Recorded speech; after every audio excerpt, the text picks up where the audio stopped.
around my story. My name is Ricardo.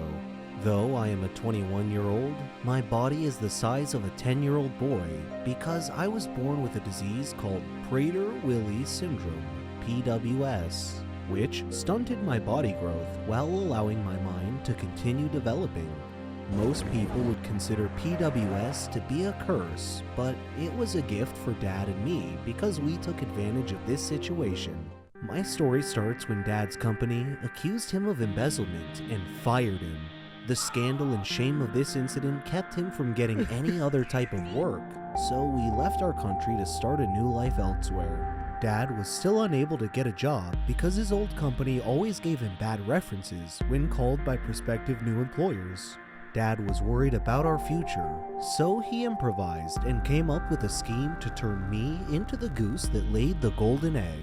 You see, children always bullied me due to my small body size. Luckily, my mature mind helped me avoid fights most of the time. One day, Dad asked me if I wanted to become famous, and I said, sure. He told me that we needed a way to gain people's sympathy, and he explained his plan. We went to the garage and found some old torn clothes that he asked me to wear. Then he poured dirty water on me. Then he made a recording of me crying and explaining that I had been beaten by some bullies in our neighborhood. After we finished making our sympathy-garnering video, he applauded my performance and posted it to the internet to see what reaction we would get. The next day, our video went viral, and I became an instant celebrity.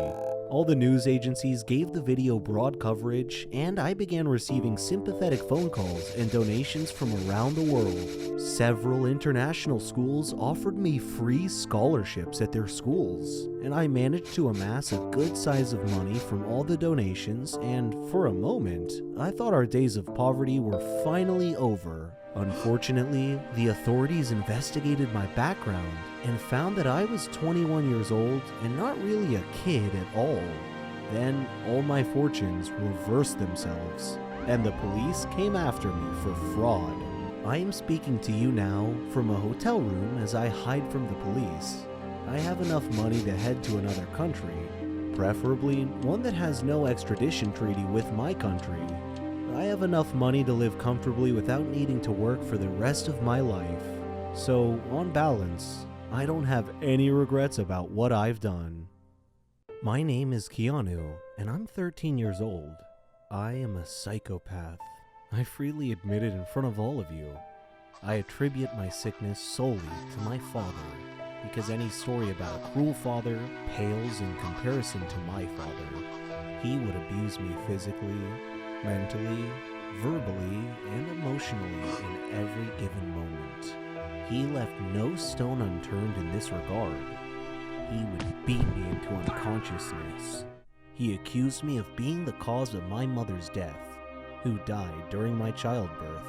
Whenever Dad had any problem at home, he would accuse me of being the cause of it. One time he even beat me at school when my teacher called him to school because I had beat up my classmate who had beaten me up first. I tried to explain to him, but he wouldn't listen, and he just beat me even more. One day, it was fun day at school, and everyone was supposed to invite their parents to visit the school for party and introduction activities. I chose not to invite my dad, so I was alone at the festivities. I felt envious of all my classmates for having loving parents to have fun with. My teacher noticed me alone, came over and offered to be my parent for the day. I was so happy. We had great fun together. Miss Linda had lost both her husband and her son in a plane crash, only she had survived. After fun day had passed, Miss Linda showed more interest in me. She would bring me sandwiches and spend time with me during breaks. I thought of her as my mom. When I succeeded in my final exams, she hugged me with tears of joy. I unconsciously said, "Thanks, Mom." I went home happy that day, but had to face my dad again. He asked me why I was late coming home, and I told him about having to pass my final exams. He didn't believe me though, and asked me to show him proof. Unfortunately, I had none, so he began kicking and punching me. There was a knock on the door. He tried to block me from opening the door, but I managed to open it. Miss Linda was standing there. She glanced at my bruises and bloody face and moved between me and my dad to protect me from further abuse. Dad snarled and threatened her with a beating if she didn't leave immediately. But she hit him in the eyes with a blast of mace or pepper spray, and he went down to the floor in extreme discomfort, grabbing at his eyes. Miss Linda called the police, told them about Dad's child abusive nature, and had him arrested. Now I live with Miss Linda as my new mom. Dad is in prison, where I hope he stays till he dies or rots. Either outcome is okay with me. I am addicted to food. I suffer a lot. I need help. I've tried to give up, but I fail every time. Hamburgers. Who can give up eating hamburgers, especially with barbecue sauce? I didn't mind this kind of addiction, but I'm getting ahead of myself. Let me begin by introducing myself. I am Patricia, 15 years old, living with my parents and my brother. I lead a quiet life. No interests, no hobbies, except for eating, that is. Food is my faithful friend. It never leaves me. It is my partner, my soulmate. But having food as your soulmate has insidious side effects. A dark side, if you will. It denies me a healthy life, robs me of the energy to play, and causes me to sleep excessively. I would much rather stay at home with a bag of potato chips than go out and exercise. My soulmate ultimately betrayed me, though, last Thanksgiving at my granny's home. She lives in a state nearby. Granny was a clever doctor and an excellent cook at that. She could conjure up something really delicious. On that day, she had prepared barbecue turkey with nuts and other secret recipe ingredients. The taste was so great, as if it had descended from heaven itself. I felt like I was fighting a food war, and I had to win at all costs. I ate and ate and ate.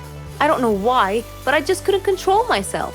I attacked that turkey like it was the last on the planet. But every culinary war with a worthy adversary, such as the barbecued turkey, has its own unique type of casualties. Suddenly, I found myself unable to breathe.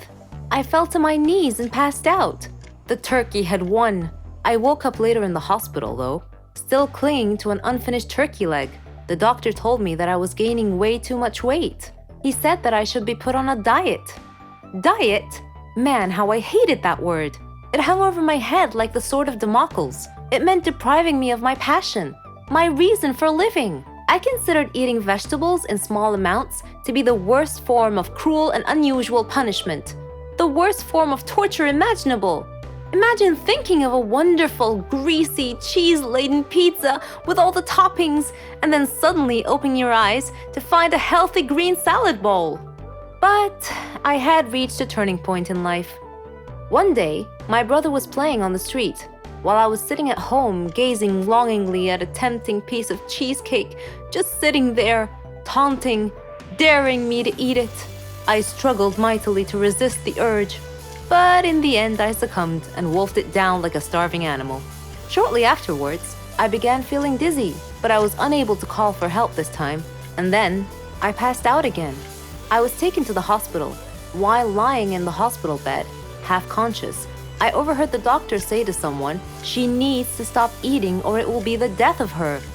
I thought to myself, whoa, death? So I made up my mind right then, right there.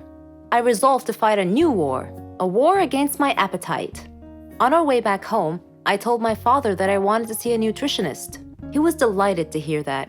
Later, at the clinic, the doctor welcomed us in. She told me how to overcome my eating fetish. She gave me a strict diet regimen with a schedule full of healthy meals. I kept telling myself that winning this war was possible. I simply had to be patient and persevere. I stuck to the strict diet and did some physical workouts. My parents supported me wholeheartedly. I was enthusiastic. I can totally do this.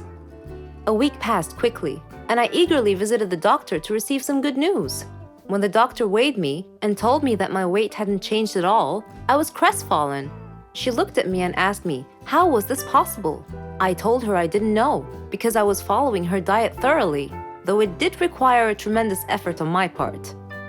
Another week passed, and again I went to the doctor. The results were the same. She said to me, "Patricia, are you sure you're following the diet I prescribed for you?" I said yes. She sat there wondering. Then she told me with a puzzled look on her face. It's odd, but your weight is increasing, not decreasing. This unexpected piece of news mystified me. Another week passed. No change. The doctor was nonplussed. I returned home with a dejected look on my face. My father asked me what was wrong. And when I told him, he laughed. Do you believe that? My father actually laughed at my predicament. I was furious.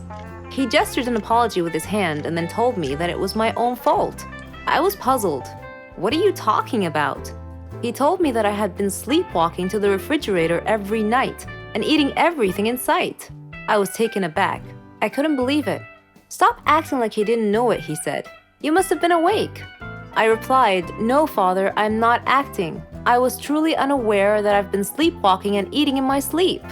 But now that we've finally solved the mystery of the increasing weight, we returned to the doctor with this new information and told her the situation. She laughed and told me that my discipline had denied my body the food it craved, but my brain had refused to cooperate and had overridden my will by urging me to eat in a subconscious state. She told me not to worry, though, that she could treat that. Armed with this knowledge and her support, and the support of my family, I felt that I could finally win this war. I am Brenda's child. Or at least I was. Because my grandmother had died and my mother at some point in her life felt that drugs would be beneficial to her, I was put into foster care at the age of 2 and adopted at the age of 7. I have no real memory of Brenda, just her name and the last time I saw her. I was 7, and I had gone to a foster care agency for a visit. She brought me some strawberry candy. I remember my adoptive mother telling me to say thank you, and I did. Then Brenda got up and told me she would see me again. I went back to the agency a month later for a visit, and she never showed up. My mother was gone, and I was no longer her child.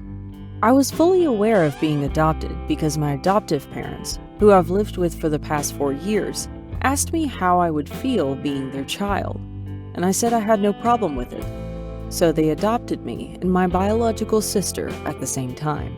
I can remember that when I got adopted, I was happy, but at the same time sad.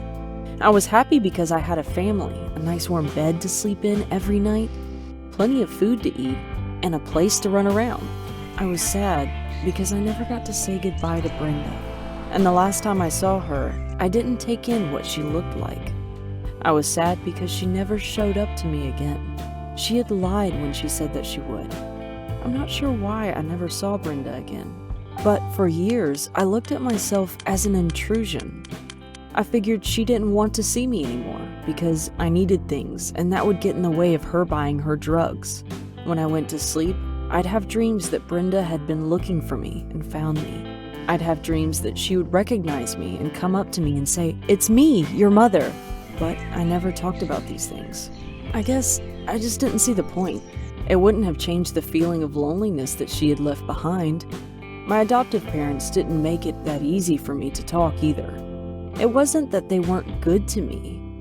They took me on road trips, they took me to and great adventures, and they got my hair done every 2 weeks.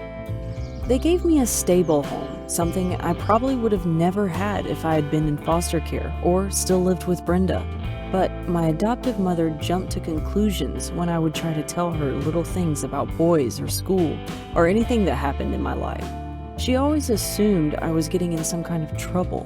So there wasn't any way I would have told her about my most painful private thoughts, even if I had thought of telling her. Instead, I just tried to be a nice kid who always seemed happy. I would smile, laugh, and joke. I'd come home and talk about everybody under the sun and how they were doing, except myself. I didn't want my adoptive parents to feel as if I wasn't appreciative or that I didn't love them, so I tried to act as if everything was good. When you're adopted, you feel like